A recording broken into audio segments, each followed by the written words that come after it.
తెలుగు భాషని ఇంతగా ప్రేమించారు, ఎక్కడ భాష సంకరం కాకుండా మీరు కాపాడుకుంటూ జాగ్రత్తగా మీరు అన్య దేశాలు వాడినప్పుడు కూడా చాలా సందర్భోచితంగా వాడారు. కానీ ఇప్పుడు వస్తున్న అన్ని భాషలు కలగలిసిన పాటలు తెలుగు పాటలు అంటున్నాం. ఈ పోకడిని చూస్తే మీకు ఎప్పుడైనా మనసు నొచ్చుకుంటుందా, లేక ఎలా స్పందిస్తారు సార్? మనసు నొచ్చుకోదు. ఆ పాటలను ఆదరించే వాళ్ళు ఉన్నారు.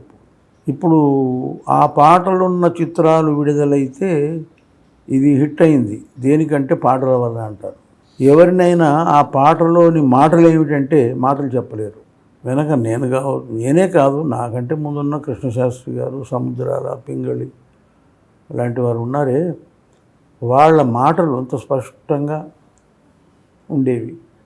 ఇప్పుడు రాసేవాళ్ళు కొంత బాగా రాస్తున్నారు, కానీ ఆ మాటలు ఈ ట్యూన్ లోని స్వరాల ఒత్తిడికి గిలగిల కొట్టుకుంటున్నాయి, అర్థం కావడం లేదు.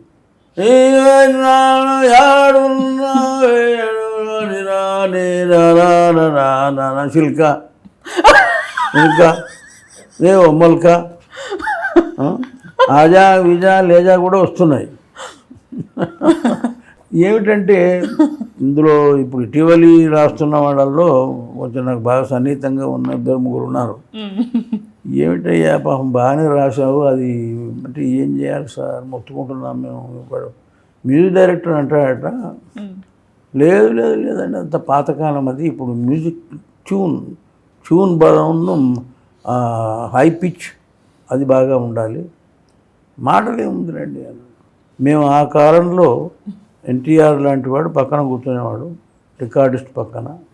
ఒక్క శబ్దం స్పష్టంగా లేకపోతే కట్. అమ్మా జానకి గారు, మీరు ఫలానా చోట శబ్దం మాకు వినిపించలేదు.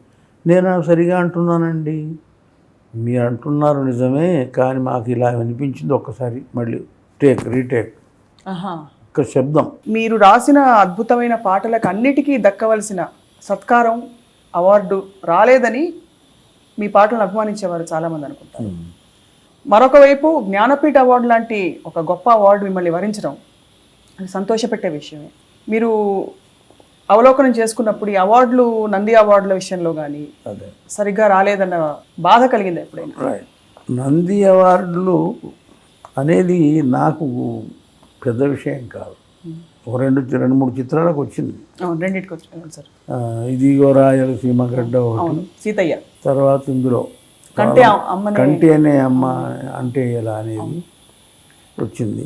ఇక జాతీయ స్థాయిలో అవార్డులు ఉన్నాయి, అందులో ఉత్తమ గీత రచయితగా రాలేదు. 2-3 సందర్భాలు నాకు తెలిసింది, 1-2 పాటలు గుర్తు రావడం లేదు. వాటికి కమిటీలో బలపరిచారు. ఒక అతను పెద్ద మనిషి అన్నాడు, ఆయన జ్ఞానపీఠ అవార్డు వచ్చిన వాడికి ఇది ఎంతండి, దీనికి బదులుగా సినిమా రంగంలోనే ఒక వృత్తిపరంగా గీత రచయితగా ఉన్నవాడికి ఇస్తే అతనికి బాగా పేరు వస్తుంది కదా, ఇప్పుడు ఇది ఇచ్చిన ఆయనకి ఏం పేరు వస్తుంది, జ్ఞానపీఠ అవార్డు ఏమిటి, ఇదేమిటి మనకు అని అన్నట్టు బాగా నాకు రూఢిగా తెలుసు. ఒక్క పాట సార్ మీ గొంతులో వినాలనుంది, మీకు ఇష్టమైన ఒక పాట ఏదైనా, మీకు బాగా నచ్చిన పాట. చరణ కింకిణులు ఏ స్ఫూర్తితో అయితే అప్పుడు బాలు గారు ఆయన వలించారు, నీ మది చల్లన, అది హిందీ పాట, బాణీకి అనుకరణ.